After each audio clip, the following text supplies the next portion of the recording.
You flip the calendar and bam, October is staring back at you. Just 3 months left in the year. And maybe, if you're honest, this year didn't go how you thought it would.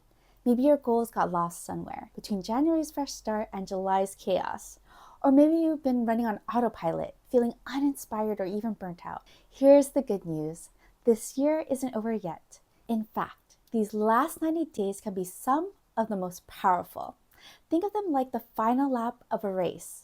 The energy you bring now doesn't just help you finish strong, it helps set the tone for how you'll begin the next year. So in today's episode, I'm sharing 10 uplifting habits you can start right now to make the most of the last 3 months of the year. They're practical, doable, and designed to bring you clarity, joy, and momentum, especially if you've been feeling stuck. Before we start, I want to welcome you again to my channel. I'm Elma Joy, a working professional, life coach, and content creator in San Diego, California. And whether you're tuning in on your morning walk, during your commute, or curled up at home, I'm so glad that you're here. All right, let's cozy up, breathe, and dive in. Tip 1. Create a last 90 days vision. Instead of writing off the year, ask yourself, what would make these last 3 months meaningful? I worked with a client who once told me she wasted the year. She was so focused on everything she didn't do. I asked her, if you could pick just 3 things to feel proud of by December 31st, what would they be? She chose reconnecting with friends, finishing her art project, and walking 3 times a week. By New Year's Eve, she had actually done all 3, and she entered January with pride instead of regret. Write down 1 to 3 things you'd love to accomplish by the end of the year. Keep them realistic but meaningful. Post them somewhere visible. This vision becomes your North Star. I actually did this yesterday in my journal. For me, the 3 things I want to accomplish before the end of the year are 1. Improving my physical and mental health. 2. Deepening my relationships with myself. And 3. Laying a strong financial foundation for my family. Writing this down clarified to me what I need to focus on to make the most of these next 3 months. What are some of the goals that come to mind for you? Leave them in the comments so we can cheer each other on. Tip 2. Refresh your daily routine. Your routine is like your phone. It needs a reboot sometimes. If you've been feeling sluggish or distracted, this is the time to tweak it. Last fall, I added affirmations, a 5-minute journaling session to my mornings. It shifted my mood for the whole day. Instead of reaching for my phone first thing, I started the morning with intention. Just swap out one habit that drains you for something that fuels you. Maybe it's trading late night scrolling for 10 minutes of reading, or adding a gratitude line to your journal before bed.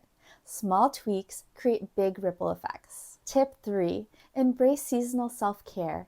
There's something magical about leaning into the season. Cozy blankets, fall candles, warm teas, or crisp winter walks. It's not just aesthetic, it's therapeutic. When I went through a burnout a few days ago, creating tiny seasonal rituals like lighting a candle at my desk or sipping warm tea before journaling helped me ground myself.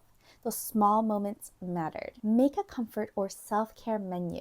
Write down 5 simple seasonal rituals that make you feel cozy and cared for. Then weave them into your week. Self-care doesn't have to be elaborate. It can be a 10-minute ritual that helps you breathe again. I keep this menu in my planner so I can select from it when needed. I may also keep these on a post-it to remind me to do more self-care when things get heavy. Tip 4. Reflect with gratitude. Here's the thing. It's easy to focus on what didn't happen this year. Gratitude flips the script. I once started writing 1 line of gratitude each night on a post-it note and put them in a jar I could see in my kitchen. At the end of the year, I reread them, and it was like rediscovering dozens of tiny wins I had forgotten. Suddenly, the year looked richer than I remembered. Each week, write down 3 things you're grateful for, big or small. Maybe it's a trip, a new friendship, or simply the fact you made it through challenges. Gratitude reminds you of the progress you already made. Today, I'm so grateful that you're here, listening to this podcast and getting to share a bit of inspiration with the world. Tip 5. Reconnect with people who matter. We often push relationships aside when life gets busy, but connection is fuel. A friend of mine makes it her December tradition to reach out to 5 people she hasn't spoken to all year. Some she just sends a thoughtful message to, others she meets for coffee. Every time, she ends the year with feeling love and support. Make a reconnect list with 3 to 5 names. Reach out with a simple message. I thought of you today and I wanted to say hi. That's it. You'll be surprised how good it feels to reconnect. Tip 6. Declutter for clarity. Clutter is noise, and noise keeps you stuck. One year, I decluttered my closet and office in December. I can't tell you how freeing it felt to start January with a fresh, clean space. It wasn't about perfection. It was about creating mental clarity by cleaning my physical environment. Pick one space, your desk, your car, or even just your phone apps. Clear it out. This tiny act helps you feel lighter and ready for the new year. Tip 7, prioritize health habits. The holidays can be tough on health. It's tempting to say, I'll just start in January. But starting now keeps you energized. One December, I stopped exercising because it was too busy. By January, I felt sluggish and heavy. The next year, I committed to short daily walks and adding protein to my meals. The difference? I started the year strong instead of drained. Choose one health habit, drink more water, get 7 hours of sleep, or add movement into your day. Don't aim for perfection. Aim for consistency. Tip 8, set boundaries with grace. The last 3 months are filled with invitations, obligations, and commitments. Without boundaries, you can run yourself into the ground. One listener once told me she dreaded the end of the year because she said yes to everything. Together, we created a simple boundary script. Thank you so much for inviting me, but I can't make it this year. She practiced saying it firmly. That year, she enjoyed fewer but more meaningful gatherings. Before the year-end rush, decide what you're saying yes to and what you're not. Protect your energy. Boundaries create space for what truly matters. Tip 9, celebrate small wins. Most of us end the year looking at what we didn't do. But what about what you did? I started keeping a to-do list along my to-do lists. By the year's end, I had a record of completed projects, books read, and little victories. Suddenly, I felt accomplished instead of behind. Every week, jot down 2 to 3 things you achieved, big or small. By December, you'll have proof of your growth and reason to celebrate. Tip 10, plan a joyful tradition. End the year with joy. Traditions anchor us, give us meaning, and help us look forward. My husband and I started writing down our best moments of the week during our weekly couples meeting, and it helped us remember the highlights of our days that we might forget sometimes. It's simple. We each jot down 3 to 5 memories and read them aloud. It's our favorite way to end the day together. Create your own tradition.